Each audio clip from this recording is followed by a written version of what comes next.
gentle strength, the heart opens wide.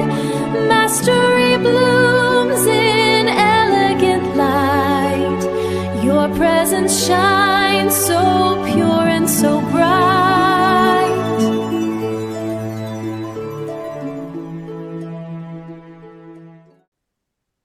Hello, this is Tijen and Master Certified Coach, Board Certified Health and Wellness Coach. You are tuned in to Coaching with Mastery and Elegance with Tijen and I have usual my beloved companion Sajili Mohan Chawla with me. Welcome, Sajili. Good to see you. Thank you, Tijen. Thank you. It's a pleasure to be here. Absolutely. And we discussed that we are going to talk about something a lot of us have intimate relationship with, and we often say we don't like that relationship, the concept of fear. We're going to talk about it, look at the concept from various lenses, including the coaching. And with that said, Sajili, where would you like to get us started? Well, I think all of us listeners would have experienced fear and the way our nervous system shows up in the case of fear. And whether it's fight or flight or freeze or fawn, whichever way, these are typical words which are always associated with fear. But I thought it would be good to first understand fear. Especially because you do lead programs with a neuroscience base and perspective, and maybe then we can get into the coaching aspect of fear. Yes, absolutely. So I want to explain something here that I develop my programs. Not only I'm a theoretical learner, but I also like to apply what I learned and validate within my own system as a deep meditator. So a lot of the programs I developed came from my self-observation, noticing my own responses, as well as implementing what I recognized with my clients and their report of their observation, teaching my students the same and their reports on their own observations as well as their clients. So I do conduct informal research as I develop my program. So this is going to come from that knowledge and wisdom, I would say. So to me, fear is a suspense in the human functionality as an engineer, as I look at the system, right?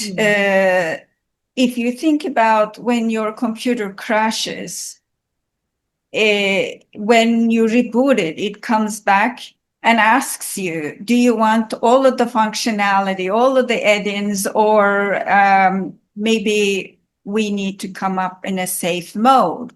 So that's the safe mode, is the reduced functionality, suspended functionality of human beings. And therefore it is significant in human change facilitation, because when the system is a suspend mode, how can you facilitate an expansion?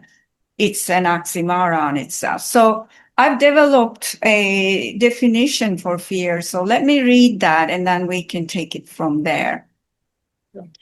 For me, fear is a computational predictive error in human system. It creates a state of high arousal suspense while the human operating system attempts to reconcile a gap between the perceived threat or the reality and internal capability. The suspense persists until the personality grip on the old model, existing model, is released and allowing for the installation of a more resilient predictive program. So what I'm saying is that when our internal cognitive processing, computation, finds something within the either inherited operating system through our culture, the upbringing, or whatever, or learned, added new functionality through our development, cannot find a solution for what is being predictive. They cannot find a match that says, we know what to do in that scenario. Therefore, it puts itself in a suspend mode until it produces a new functionality to respond to what is being predictive. And until that occurs, it makes sense the system to be in the suspense mode because a lot of effort goes into rewriting the whole system upgrade, right? So that's how I see the fear. And that description makes me think about Rapunzel, right? She was hidden in a castle until she knew what to do with the witch, the face witch. And in order for her to get herself out of the castle, the heart fire, which we will talk about it later, some kind of an intrinsic motivation needed to come up to facilitate, alchemize that transformation out of the suspense. That is the alchemy that we need. So I want to just pause here and see how that landed on you. So very interesting, because the way you described it in your definition, it actually allowed me to step out and to be able to, I mean, I did say fight, flight, freeze, fawn, but see, that was so mechanical. But your definition allowed me to step out and really, it's almost as if you broke down the process, you know, like what would happen in, like you said, the internal operating system. So I think that that sort of just sits. It, however, then makes me want to ask that this whole process of computation and assessing, and then the suspension, and then, you know, then figuring now what. So then where does fear really originate? Is it like a cognitive brain thing? Is it an emotion? Is it some evolutionary mechanism, or maybe a combination? Yeah, so I think they are all together, right? Because if you think about certain social issues have been in the world for centuries, the conflicts between the nations, between the races and otherwise, right? That are presented in the cultural psyche and inherited into the individual psyches of the human beings, because the program says, oh, that's a threat. They're going to come get wheat on your ground. You can't make bread because they're going to come and get it. Or they're going to come and take your resources and you're not going to have it. And then the system doesn't know what to do in the presence of that program until we invite ourselves from the suspension and checks in the reality of that. Okay, well, if the person comes and get my whatever that I planted on my field, I can produce something else. Maybe I can employ that person to work with me. You know, we start to be generative, and then we can come out. So I think that it could be culturally inherited.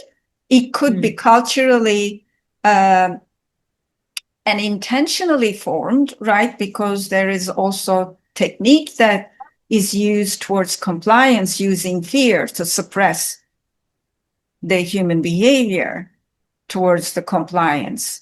For example, they are in the pharmaceuticals or cosmetics. If you don't get this cream, you're going to be old and wrinkly, right? What is that? It's actually giving you a new programming to says, that's it. I need to get the cream. That's the solution. But until this is where we get into the meditative mind, to meta awareness, to validate the the truthfulness of that functionality. So and then sometimes it is sensory, right? You're walking in I've been out in the Southern California hiking in the mountains. And when you go into the trailhead, there are signs. You may see the rattlesnake. Okay. I'm in that state of arousal, vigilance. My system is really scanning double time to make sure I know what to do and so on. So all can produce. But the thing is, often that, however these are triggered, this is what I teach in my neurologic coach program, that the system takes the alert, gets into the safe mode, but doesn't receive the ending of that alert. So therefore, years after years, and that's what the cultural fears do also, years after year, the system stays in the suspense mode. The Rapunzel doesn't rescue herself out of the castle, right? So, so I think that is all valid in your questioning. Wonderful. Yes, absolutely. I think you've just expanded it uh, in terms of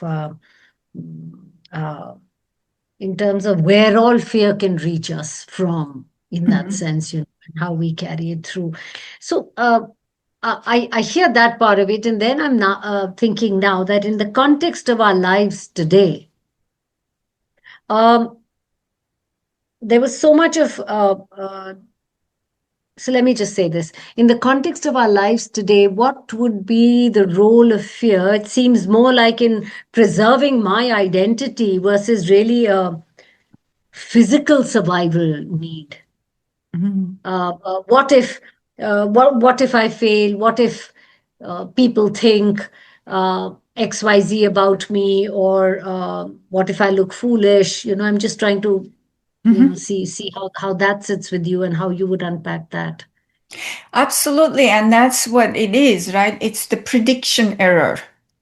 Because the error is, if the Yeah. people criticize me, then I don't have a way of overcoming that. That's where we go into my 5 steps to resilience program, right? How do Mm. we get the system out of the suspense mode? Yeah, they can criticize me and I can use that to establish deeper connection. If it was in our programming, then it wouldn't produce that impact. But in most of the cultural values says, if that happens, you'll be shunned out of the tribe. You will be ridiculed and won't be included in our communications. And there is this, I think the legacy program Mm. says you would be out of our tribe if something Outlawed in a sense. exactly, you won't Yeah. be welcome anymore. And that then produces, how can I survive in the wild? But even though that's not true, we're not tribal in most the cultures, right?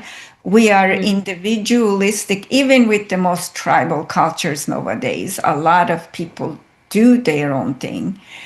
So that prediction then gets us into that level of software that creates the disconnect. That's how I see it. Mm. Mm.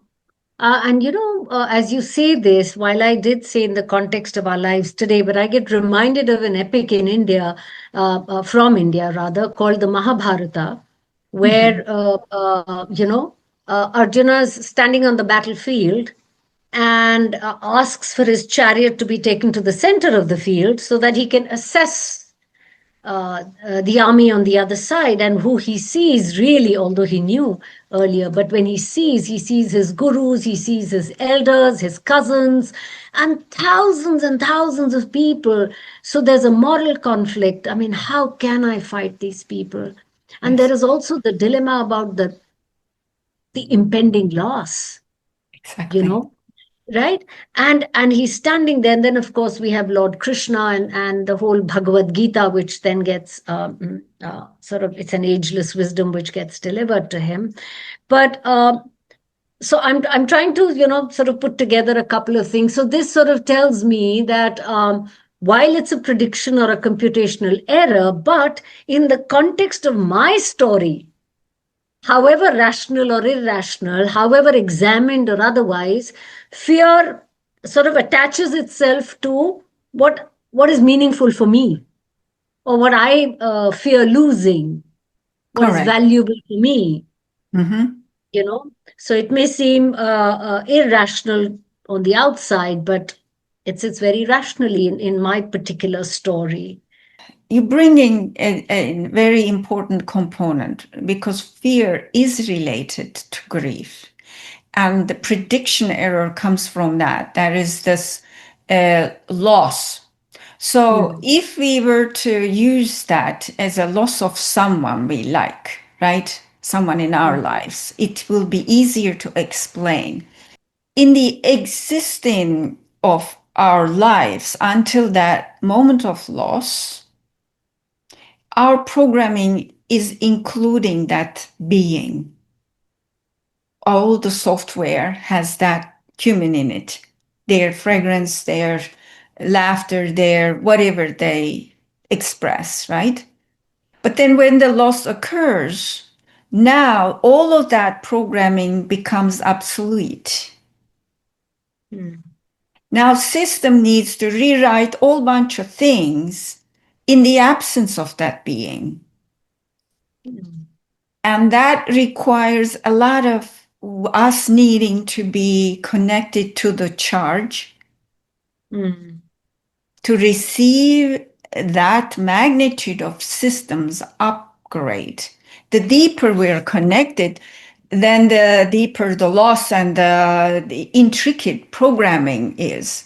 So until that occurs, then system is running in two parallel realities. One, the person exists and one doesn't. And the reconciliation of that through our heart, according to the Chinese medicine, the lung, the triple warmer, and all that takes effort. So the frost, the grief, is associated in the Chinese medicine with the lungs, and the lungs are the metal element. So there is the frozen metal in the system, computational system. All of the metal element is frozen. How can it functions?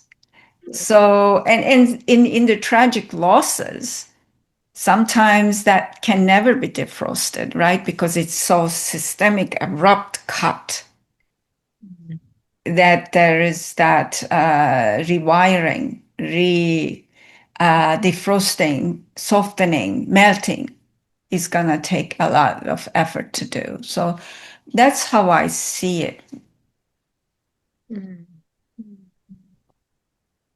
Yes, and I hear when you say that, till such time that the upgrade happens, to whatever extent it may happen, to whatever extent the defrosting may happen, both systems are running, and just visualize, standing in two boats. It's really quite an imbalanced state to be. It then brings up in me that what role does memory play then? Because I hear that there is a lot of anticipation in the whole what if, the perception of something, whether it's real Correct. or not. But really, memory could then just amplify things, and it could come in our own way. In that sense, is what I'm thinking about now. Absolutely. And thank you for bringing the what if scenarios, right? Those are actually systems, the worry. What if is a worry. And that worry processing is the systems itself trying to find a new predictive programs that works. But if it was this, is it enough? And so it's checking back into its own system. So, and therefore we can see that highly sensitive beings produces a lot of what if scenarios because they are sensing at a high degree level that doesn't cut it. And so then that's one thing, but then the memory recall, right? It's part of the human awakening and the yogic structures, cognitive processes. Memory recall is actually old programs. It comes back and says, when you are drinking tea, in your programming, there has to be your mother in it. And you're like, oh, it's not there. So therefore, you go back into another program in the absence of that. So memory recall, in one way, can be helpful generatively if we could use that in the what if scenarios to create a new predictive model that's going to function. But if it is actually reinforcing the suspense, then it's going to keep us in the frost. So it's nothing good or bad. It's just that how we utilize that in our inner alchemy towards what we want to do. Yeah. Yeah, I'm really glad we're having this conversation because I think it's so palpable what happens to a human being, uh, whatever the fear may be. And it's really wanting me to race towards coaching now because I really want this fearful person to find release,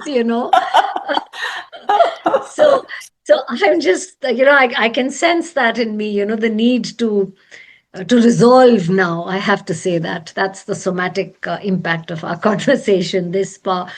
So here I think the Greek mythology where Perseus is facing Medusa, and while the gaze is going to turn everybody to stone, what Perseus does is that uses a mirror or a shield, and it's that indirect vision, and I think from the coaching lens one could probably call it reframing.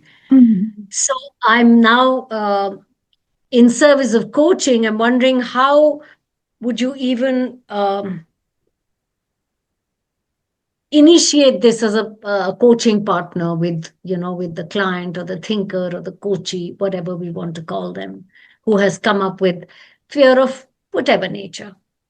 Yeah, so the most significant part of the coaching to me, as you know, that the awareness process and the meta awareness and all that. And what Perseus is doing there is that bringing the human computation to the next level.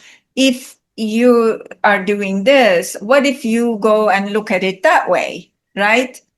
What if you look at this in another way? What if it was this? What if it was possible? How would you allow that possibility to occur? So in that case, the coaches are partnering, hopefully in a good way, with the client in their what if scenarios to support them in the new predictive models and to support them in their perceptual errors or otherwise, right?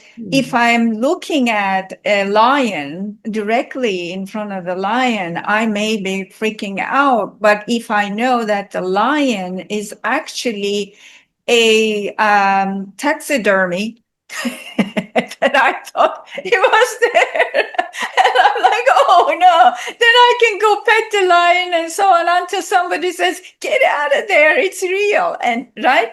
So don't we have these experiences in our life? And sometimes there is no lion and we're imagining it there to be. So I think then the coaches is the validation of the perceived reality, validation of the predictive or support and the predictive models, validation of the self-assessment of the self-capabilities, right? validation of the perceptual errors, and so on. Because let's say you are the Perseus. Do you care there is a lion? You know what to do with the lion, but do you know now? No. Right? We could also assume a lot of value and worth goes into our persona, formed persona. And that's in the coaching, we stretch out of that persona a little bit. The tighter the person's grip on the persona is going to be that. So if you believe that if you are the mountain and you think that you're the mustard seed, the behavior is going to be very different. So we also do a reality check. Who are you and what do you think? And that's where as it arrives to the mastery towards the credentialing level, we want to shift more into who the person is than what the person does. Because who they believe, who they are, has a lot to do what they can do. It's the secondary. Right? Doing is the secondary thing. Sure. And I think also, and I'm really speaking from what's happening with my somatic system, getting into the space of who had a way of, if I were the client at this point, getting me out of that tight grip of my nervous system and the whole fearful space to a slightly calmer nervous system where I can not feel frozen, but pay attention differently. And like you said, it's the meta awareness then, and that distinction, which becomes important. Right. I see that. I'm tempted to, because you spoke about the persona and the capability, then I bring up another Greek myth, which is about Hercules and the 12 labors. And I actually read it a little bit, and it said each labor represents a different form of fear, whether it's humiliation or loss of control or chaos or the unknown, whatever it may be. And what Hercules does is not to eliminate, but build capacity to move through it. Right? So, and then I'm sort of reminded of that courage is not the absence of fear, but, the presence of fear and walking through it, and, all these good morning forwards which we get. But how would all this then, building capacity, I hear that as a master coach, we're into the who, but also again, then how do we build that capacity for our client? Or how do we help the client? How do we partner with the client in that process? Yeah, so I will place the link to the description of this podcast. I have a 5-step resilience methodology. So that people can look into that. I'm not going to explain that here, but the building the capacity, right? The first step is the awareness. What is this perceived reality? Even when we say perceived reality other than reality, there is already spaciousness. So the creating space between what is happening and what is the perception is the main thing to loosen the grip, the meta awareness, right? That's where we exit out of the being in the body and attach to the persona versus the higher capabilities, right? Because if you think about our system here is as a main computer, but then main computer still downloads from the soul somewhere, which is right, the larger computational capability. So that's that. But and that's where we start to understand what is the perception and what is the possibility of that perception, and what are the spaces in that perception, and what are the capabilities that people believe. Like if I say, people say that I have such and such illness, that already assumes and brings that into the full expression. But if I start to say, language has a lot to do with the spaciousness. If I say, I'm currently experiencing a form of this illness, what happened? I'm brought in impermanence to it. Therefore, my systems are going to start functioning through that impermanence, starts melting. Okay, when will the impermanence, what is my relationship? When is this going to end? And so on. Or this is a temporary state. So it no longer is my main operating model, but it's the safe mode, impermanent state. And then I will look into what are my functionality in that state. I developed that 5 steps of resilience when I was diagnosed with breast cancer. I said, how can I move myself through it? And how can I teach this to others, whatever that I'm going to develop? And that's where I'm teaching you a way. It's not the way, maybe, but it is an a way. And then I would actually think about within this reality, what is possible?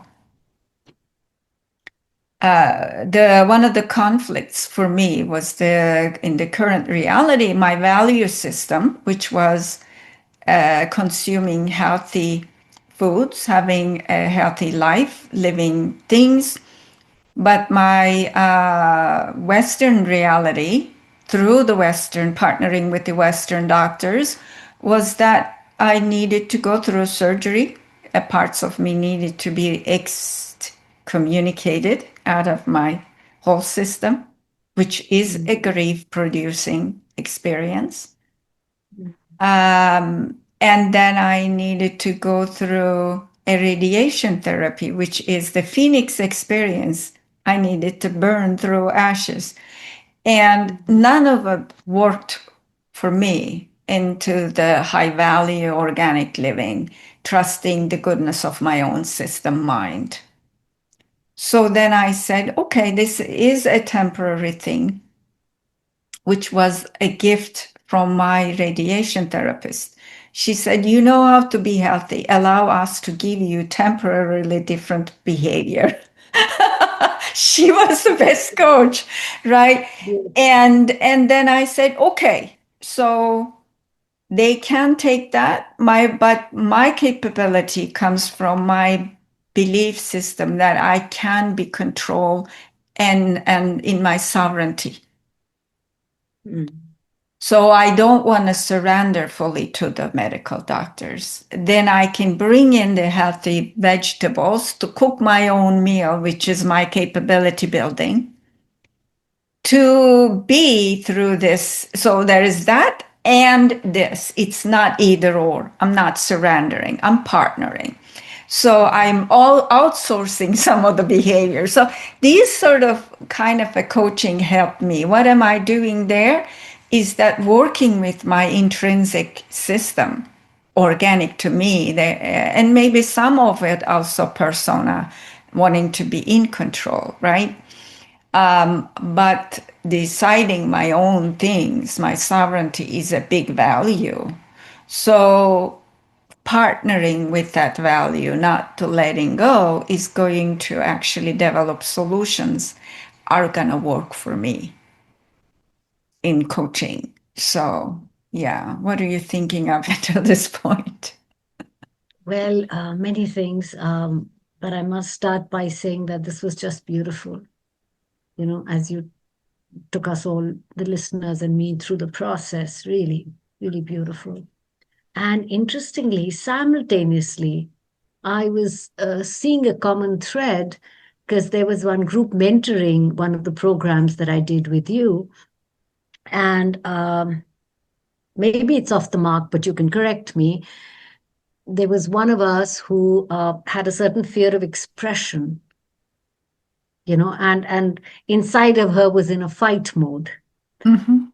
And I'm now seeing how you validated that. You spoke about validation in the process of coaching, and then of course her own metaphor was a gray wall. She was behind the wall, and I remember how graciously you were sort of seeking permission to join her behind Mhm. the wall, and what emerged was so palpable for all of us, because from that fight and fear of expression which was happening together, there was this lonely hurting person, and then impermanence of that state, and then you brought in sovereignty as what would she do if it were her children, and the whole partnering of that. Then I mean, I see something flowing through that. The point being, you spoke about the value system. Mhm. And what really emerged from that was that in her culture Yeah. and her own personal value system, uh, the way you dealt with fear was what was so deeply ingrained. And you spoke about it earlier, the whole inherited process of it. Yeah. So that's what I want to ask about, because I haven't known many, or let me put it another way, how important then it is for a coach to be sensitive to the value system, the cultural background, the social milieu, from where the person is coming and the story of the person is coming. That's a beautiful question. Thank you for bringing us there, Sajili. So, what was happening there is that the is just for the audience sake, let's explain that the person was living outside of their culture physically. Yeah. Yes. And they also developed a certain values and system through her own growth and development. And now they come to a point through an experience, life experience, a conflict, and therefore system came into suspense mode, the wall, that the inner developed true values. And this is why I say that when we arrive to the wisdom age, we need to go through our values and expire the things that don't belong, even though culturally it seemed true, but developmental wise, they no longer are true.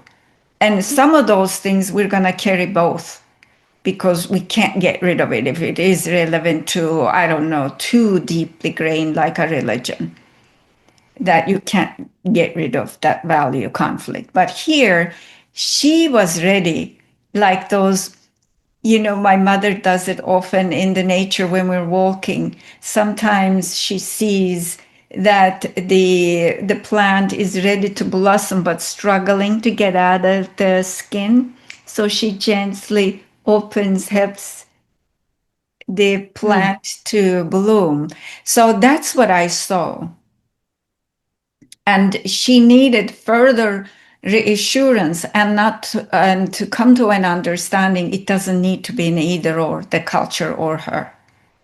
Because if she fully invalidates the culture, then who does she become? Right? Absolutely. She's a product of that culture. And That therefore, I belongs. never get rid of anything in my coaching, repurpose it.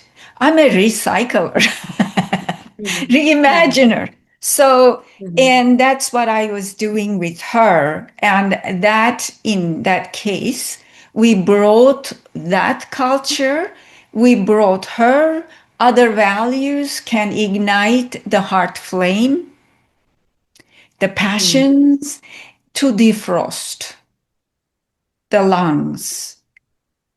And so that it was somatic, neurologic, and cognitive coaching all at once that brought her into love for the culture, love for the self sovereignty. How can she make a new recipe out of that to defrost and find a way to exit into new reprogramming?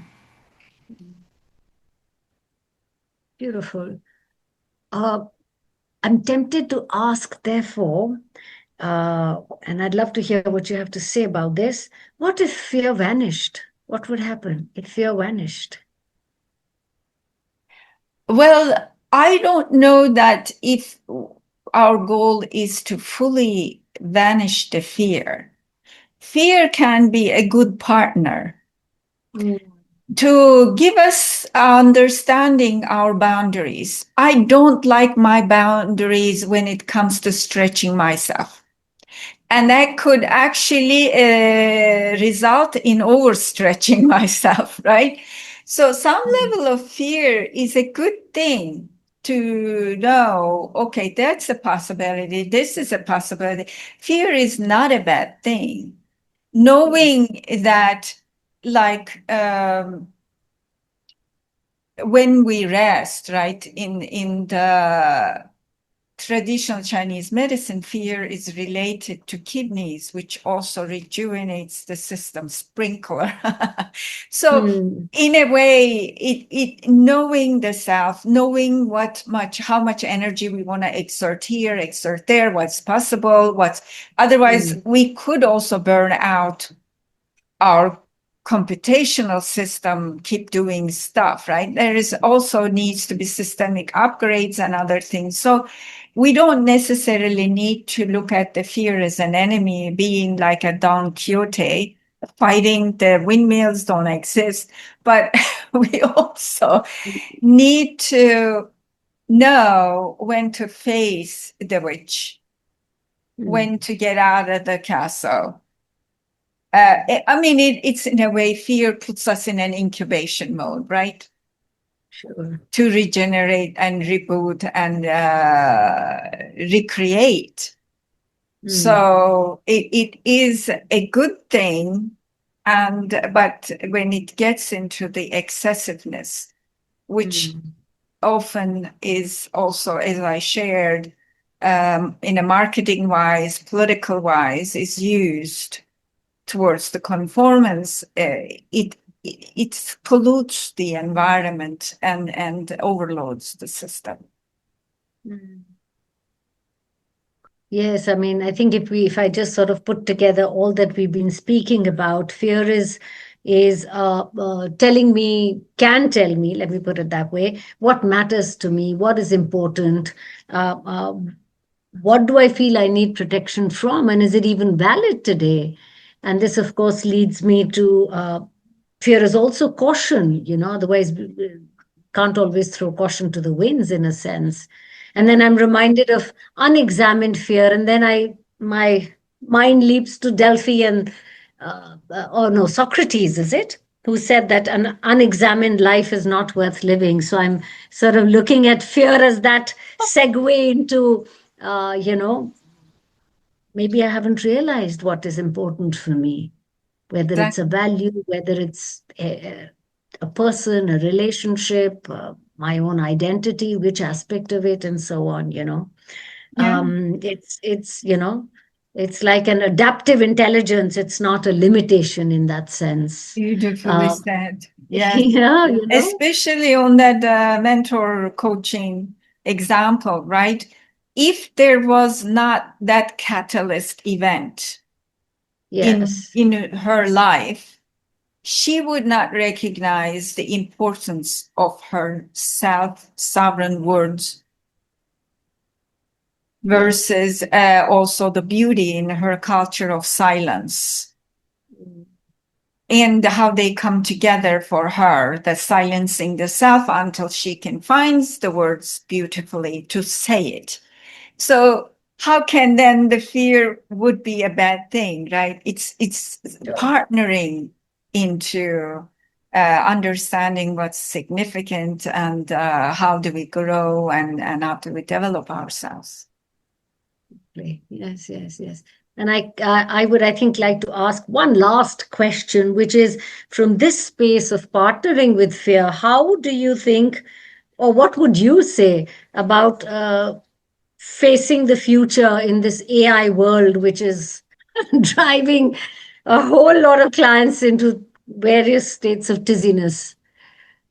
Well, you mean in coaching, what is the Yes, fear yes, around AI, what the yes, AI is yes. going to do? So many clients come up with that kind of a fear about what's going to happen and to their Yeah. work, to their lives, Oh, etc. is the social update. I think that we are at the verge of a larger systemic update and upgrade.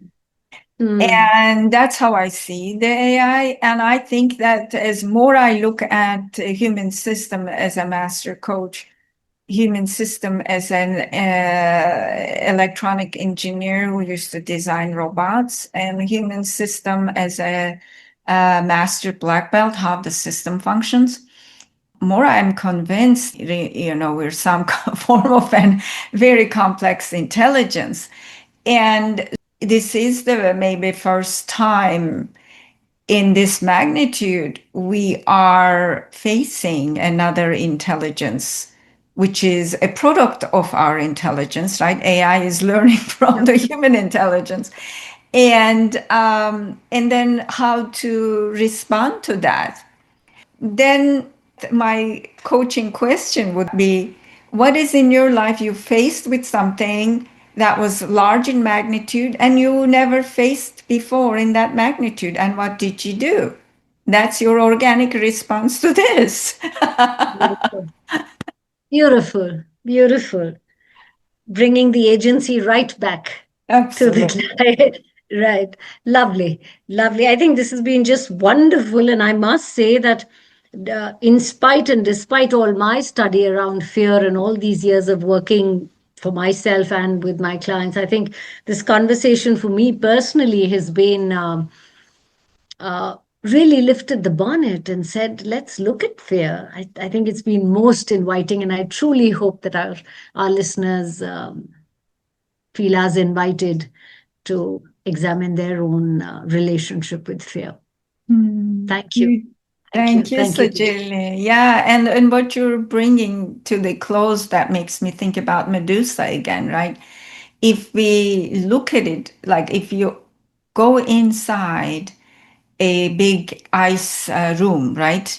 You know how the butchers or some places have like a Yeah. frosting room.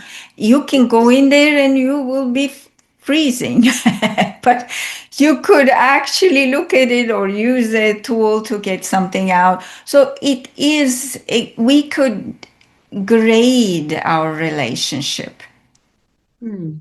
towards what we want to face, right? The Rapunzel was kept getting her hair emotional sensory response longer and longer, and getting strength by getting somebody climbing through the emotional walls and all that. So in understanding the self and pacing the self towards what we want to experience, again, the sovereignty, and looking at it in a different ways to how to respond. Because as the ancient says, we are not presented with anything that we are not capable of responding, Mm.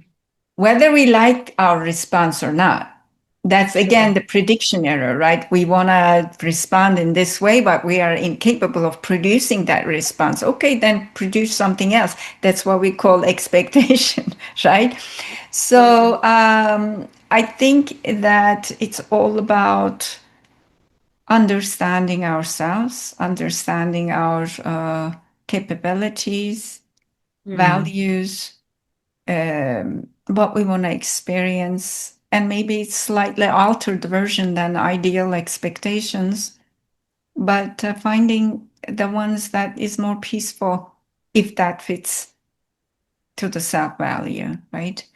Sure, sure. I think Yeah, you use the word repurpose, and that's what comes to me as I listen to you now. yeah, Lovely. Thank beautiful. you. Thank you, Tijen.